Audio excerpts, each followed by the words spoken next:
కడప జిల్లా మైదుకూరు పురపాలక సంఘం నిర్వహించిన కౌన్సిల్ సమావేశానికి ఎమ్మెల్యే పుట్టా సుధాకర్ యాదవ్ హాజరయ్యారు. ఎమ్మెల్యేకు ఇది తొలి సమావేశం కావడంతో ఎక్స్ అఫీషియో సభ్యునిగా ప్రమాణ స్వీకారం చేశారు. కమిషనర్ జబర్ మియా ఆయనతో ప్రమాణం చేయించారు. ఈ సందర్భంగా ఎమ్మెల్యే మాట్లాడుతూ విమర్శలకు తావివ్వకుండా సమావేశం కొనసాగేలా చూడాలని సూచించారు. ఓట్లు వేసి తనను గెలిపించిన ప్రజల ఆశలను నెరవేర్చాల్సిన బాధ్యత తనపై ఉందని ఎమ్మెల్యే పుట్టా సుధాకర్ యాదవ్ అన్నారు.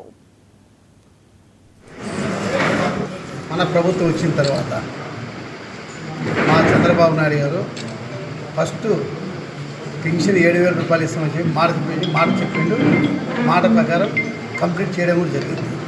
అదే రకంగా మన మైదుకూరు మున్సిపాలిటీలో ఆ రోజు ప్రజలు ఎంతోమంది నా దగ్గరికి వచ్చి విన్నవించుకున్నారు. మాకు సంత అనేది దూరం ఉంది, దానివల్ల మాకు అందరికీ చాలా ఇబ్బందిగా ఉంది. ఇది మైదుకూరు ఎప్పుడో చరిత్రలో పేరుగాంచినటువంటి సంత. ఇది ఈ చుట్టుపక్కల ఏరో పెద్ద సంత అయితే మైదుకూరే.